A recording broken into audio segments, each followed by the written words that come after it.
Hello everyone, welcome to the Ayurveda channel. तो आज का ये इस वीडियो हमारा कफ के विशिष्ट कर्म के बारे में होने वाला है। जैसे कि प्रीवियस वीडियोस में अपलोड कर चुकी हूँ, वहाँ पे हमने देखा वात के और पित्त के विशिष्ट कर्म, उनके सामान्य गुण, उनके सामान्य कर्म, उनके स्थान, उनके भेद, उनके पर्याय, उनकी निरुक्ति, सब कुछ हम देख चुके हैं। आज का ये जो वीडियो होने वाला है वो होने वाला है कफ के विशिष्ट कर्म।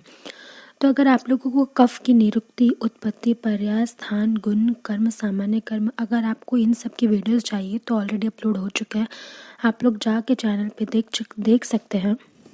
तो मैं दोबारा से रिवीजन कर देती हूँ कफ की उत्पत्ति, निरुक्ति, पर्याय, स्थान, गुण, कर्म का।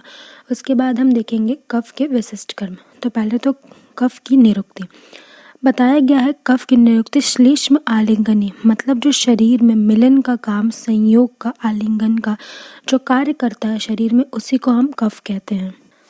कफ के पर्याय में हम देख चुके हैं सोम, बल, ओज, श्लेष्म, आलिंगन, ये सारे कफ के पर्याय हैं।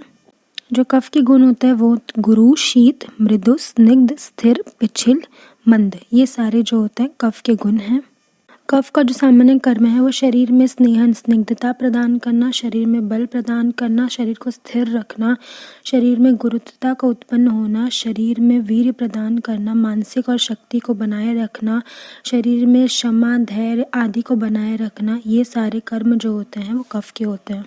कफ के स्थान में हम देख चुके हैं कि कफ का स्थान होता है उर्व, मतलब वक्ष प्रदेश, सिर प्रदेश, ग्रीवा, आमाशय, मेद, ये सब कफ के स्थान हैं।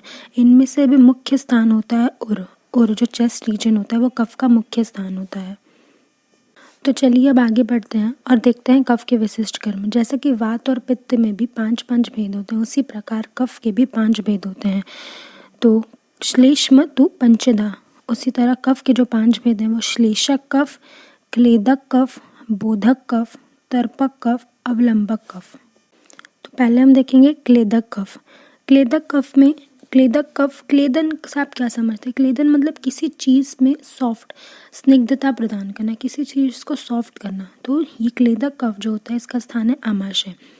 आमाशय में जो कफ रहकर अन्न का संघात करता है, मतलब उसके कड़ेपन को जो होता है वो कम कर पिंड रूप धारण करता है, क्लेदन करता है, वही क्लेदक कफ है, उसका स्थान आमाशय है। और वो वहाँ क्या करता है? अन्न का संघात करता है, उसके कड़ेपन को दूर करता है। तो ये क्लेदक कफ है। अब अवलंबक कफ जो होता है वो वक्ष रीजन में रह के अपने वीर्य की शक्ति से जो होता है वो त्रिक स्थानों को धारण करता है। और जो अन्न रस की जो साया, तो अन्न रस जो होता है वो सार भाग और किट्ट भाग में बढ़ता है। तो जो सार भाग होता है उसी से जो हृदय का अवलंबन करता है वही अवलंबक कफ है। बोधक कफ, अब हम देखते हैं। बोधक कफ जो होता है जो जिह्वा में रहता है, जो जिह्वा में रह कर सारे रसों का, सारे रस से आप क्या समझते हैं? 6 षड रस, जो जिह्वा में रह के षड रसों का ज्ञान कराता है वही बोधक कफ होता है। अब हम देखते हैं तर्पक कफ। तर्पक से आप क्या समझते हैं? तर्पक मतलब होता है नेत्र। तो जो कफ सिर में स्थित होकर चक्षु को, ज्ञानेंद्रिया का ज्ञान कराता है, मतलब चक्षु जो कफ जो होता है सिर में स्थित रहता है और चक्षु आदि इंद्रियों का जो ज्ञान कराता है वही होता है तर्पक कफ। अब ये लास्ट है श्लेषक कफ। श्लेषक से आप क्या समझते हैं? श्लेष्मा कहाँ चाहिए होता है? संधि, जॉइंट्स को आसानी से मूवमेंट के लिए क्या चाहिए? थोड़ी सी श्लेष्मा चाहिए। तो जो कफ संधियों में स्थित रह के समस्त संधियों में अपना श्लेष्मन प्रदान करता है उसी को हम श्लेषक कफ कहते हैं। तो यही थे हमारे 5 प्रकार के कफ, बहुत इजी हैं। जैसे कि आप देख सकते हैं क्लेदक कफ पहला था। क्लेदन से आप क्या समझते हैं? जो सॉफ्ट करता है। सॉफ्ट कहाँ होगा?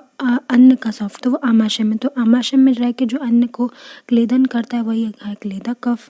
अवलंबक से आप क्या समझते हैं? जो चेस्ट में रहता है और त्रिक स्थानों को धारण करके जो हृदय का अवलंबन करता है उसी को कहते हैं अवलंबक कफ।